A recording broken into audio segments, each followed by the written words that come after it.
আমাদের জন্য একটা বিশেষ ঘোষণা রয়েছে।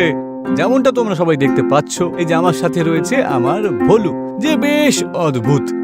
ওর ভেতরে জাদুর শক্তি রয়েছে যা আপনাদের সব ইচ্ছে পূর্ণ করতে পারে। তবে এর জন্য কয়েকটা শর্ত রয়েছে বটে। প্রথমত, আপনাদেরকে ওর দুধ খেতে হবে। দ্বিতীয়ত, তাহলেই আপনাদের ইচ্ছে পূর্ণ হবে। লোভ করলে কিন্তু চলবে না, ঠিক আছে? ভিড়ের মধ্যে দাঁড়ানো কৃষণ আওয়াজ দিল, এই দেখো, বেটা আবার এখানে চলে এসেছে।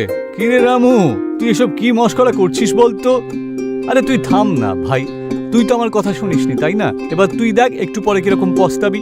আমি সবাইকে কিন্তু বলে দিচ্ছি, কেউ আছে নাকি যে পরীক্ষা করে দেখতে চাইবে? ভিড় মধ্যে থেকে এক লোক আগে এগোলো। ওর নাম ছিল মহেশ। ঠিক আছে, আমি না হয় পরীক্ষা করে দেখছি। আমি খাবো এই মোষের দুধ। বাহ মহেশ বাবু, আপনি তো পুরো গ্লাসটাই খালি করে দিলেন। এবার আমি দেখব যে তোমার এই অদ্ভুত ভোলু আমার ইচ্ছে কি করে পূর্ণ করে। আরে কিচ্ছু করতে হবে না, সবার সামনে নিজের ইচ্ছেটা বলো না। ঠিক আছে, আমি তাহলে বড় লোক হতে চাই। এই যে ভোলু, আমাকে বড় লোক করে দেখাও দেখি। মহেশের কথা শুনে চারপাশে নিস্তব্ধতা ছেয়ে গেল।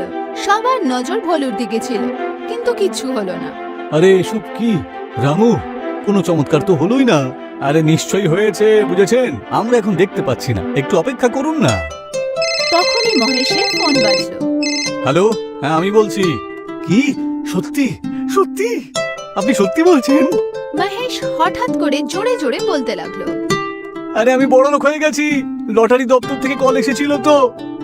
ওরা বলেছিল যে আমি গত সপ্তাহে যে টিকিটটা কিনেছিলাম না, সেই লটারিটা আমি জিতেছি। আমি বড় লোক হয়ে গেছি, আমি বড় লোক হয়ে গেছি রে। বাহ রামু, এই ভোলু সত্যি দেখছি চমৎকারী। হ্যাঁ, ধন্যবাদ রামু, ধন্যবাদ। এটা তো অদ্ভুত ছিল।